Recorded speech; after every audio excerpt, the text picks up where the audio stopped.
There are so many things that you need in your daily life. But what is the one thing that can help you have them all? Money. If you have money, you can buy anything being sold in the market. From a toothbrush to a luxury car, a house, insurance, or a vacation, money can help you buy all kinds of goods and services. However, thousands of years ago, there was no concept of money.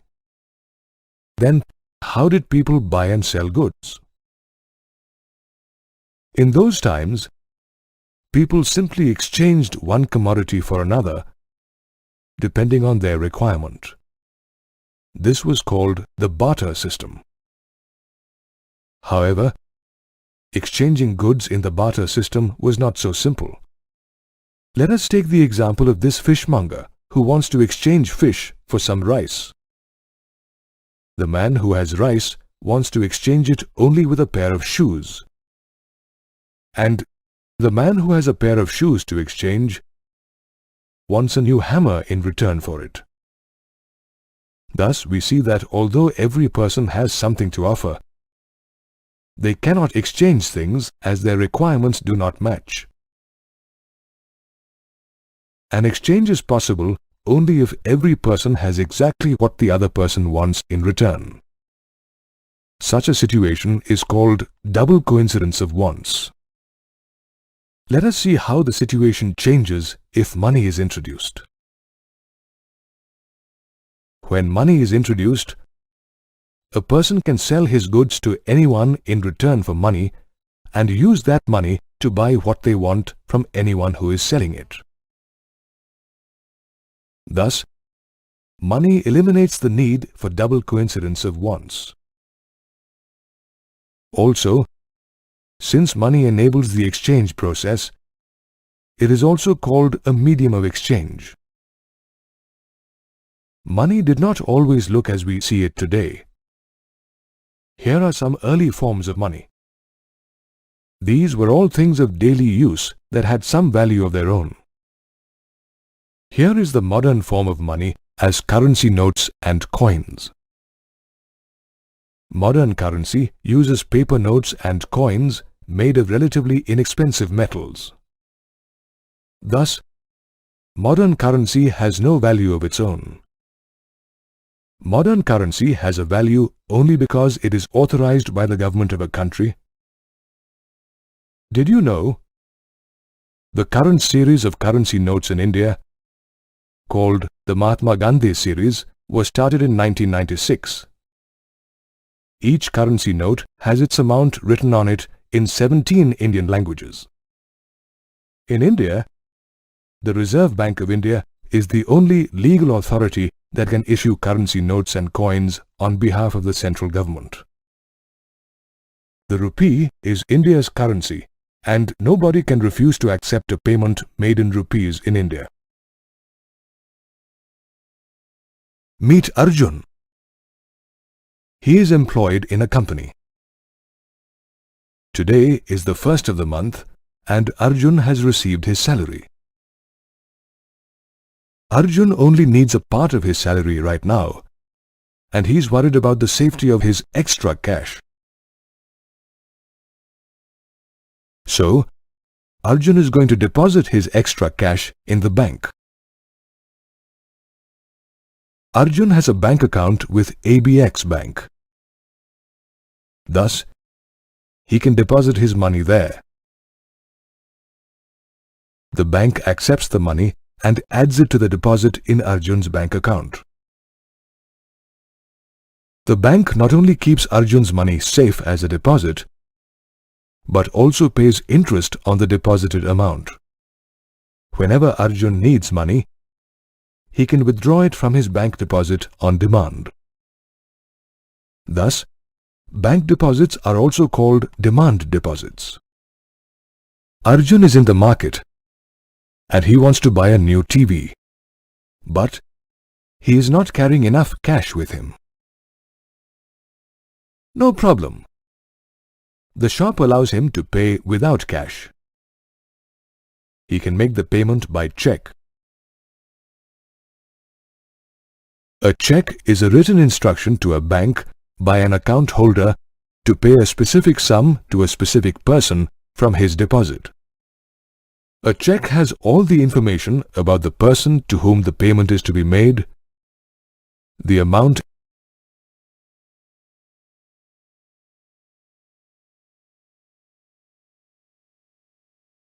a check bears the account number of the person issuing the check. A check also bears a unique check number that can be used to track the payment.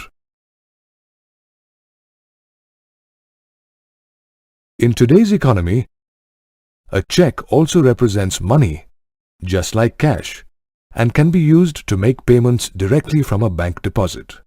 People's deposits in a bank create a big cash pool with the bank.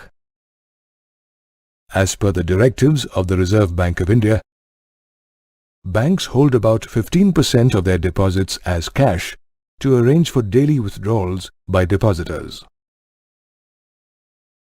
Did you know the percentage of cash reserves against deposits that a bank must maintain at all times is called the cash reserve ratio, or CRR.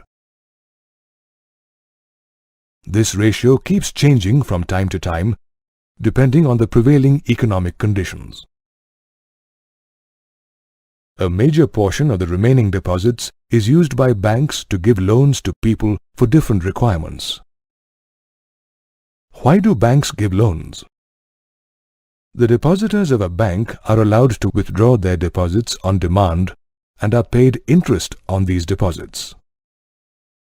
On the other hand, the borrowers who take loans repay it to the bank along with interest thereon. The interest charged on loans is more than the interest paid by the banks on deposits. The difference between the interest charged on loans and the interest paid on deposits is the bank's income or profit. The loan given by a bank is also referred to as credit. A loan or credit is subject to certain conditions that the borrower must agree to. These conditions are called terms of credit.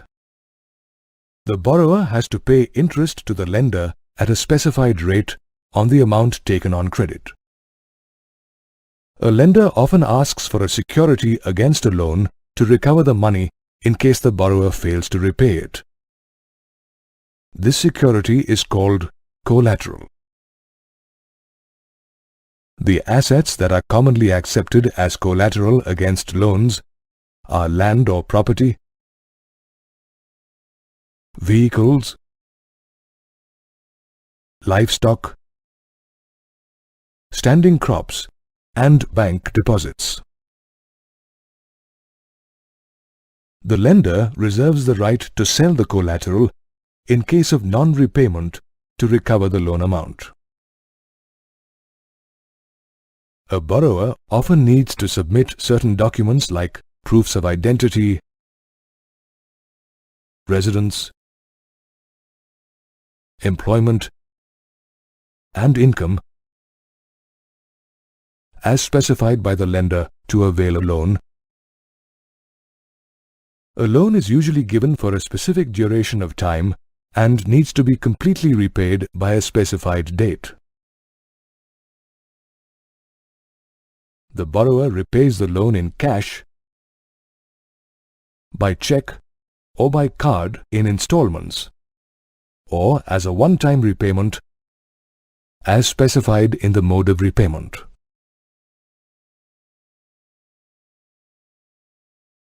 Many people need extra money for different reasons. But does credit benefit everyone who takes a loan? Consider these two people. They both want to take a loan to start a small business. The man who started the dairy took advantage of the rising demand for milk and made a good profit. He repaid his loan in time. The man who started the poultry farm suffered a big loss in business due to the spread of bird flu and is struggling to repay his loan. Thus, credit can bring about a positive or a negative change in a person's life. If you need money on credit, where would you get it from? You could either go to a bank or a cooperative society, or approach your relatives and friends. You could also go to professional moneylenders and traders, or to a landlord if you are in a village. The chart here shows the different sources of credit for rural households in India in 2003. Banks and cooperative societies constitute the formal sector of credit. Landlords, moneylenders, traders, relatives, friends, and other sources of credit constitute the informal sector of credit. Thus, we see that the formal sector provides only marginally more credit than the informal sector. Let us compare the formal and informal sectors of credit. The credit activities of the formal sector are supervised by the Reserve Bank of India.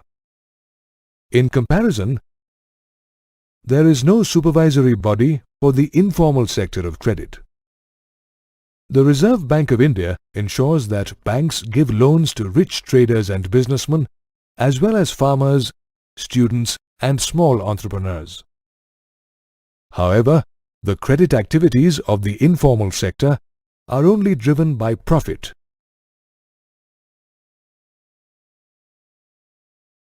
In the absence of any control or supervision, the informal sector charges a much higher interest rate than the formal sector. A high rate of interest means that a borrower spends more money to repay the loan and is left with less money for himself. A high rate of interest may result in the loan repayment amount becoming more than the borrower's income. This leads to a debt trap where the person's debt goes on increasing. The chart here shows the credit taken by different kinds of urban households in 2003. Observe that while the rich households get 90% of their credit from the formal sector, the poor households get only 15% of their credit from the formal sector. Thus, the rich have more access to cheaper credit from the formal sector, while the poor still have to depend on loans at higher rates of interest from the informal sector. Cheaper credit is essential for development in a country. Since the formal sector offers more affordable credit, it must increase its lending to more and more people, especially in rural areas. We have seen that poor households in India largely depend on the informal sector for their credit requirements. This is because banks are either not present in a rural area or demand collateral against a loan that the poor people are unable to provide. Thus, the poor are forced to take credit from moneylenders who charge high rates of interest and exploit the borrowers. One solution to this problem is organizing people into self-help groups. In a typical self-help group, 15 to 20 members from a neighborhood save regularly to create a savings pool. Members of the group can take small loans from their combined savings and repay the loans with interest that is less than what the moneylenders charge. After saving regularly for a few years, a self-help group becomes eligible for a loan from a bank without providing any collateral. The money from the bank loan is used to generate more income and employment opportunities for the members of the group. The members of a self-help group make all the decisions jointly and are jointly responsible for the repayment of loans. Banks also extend loans to poor women organized in self-help groups. Getting organized in self-help groups makes women self-reliant and financially independent, and gives them an opportunity to discuss social and health issues.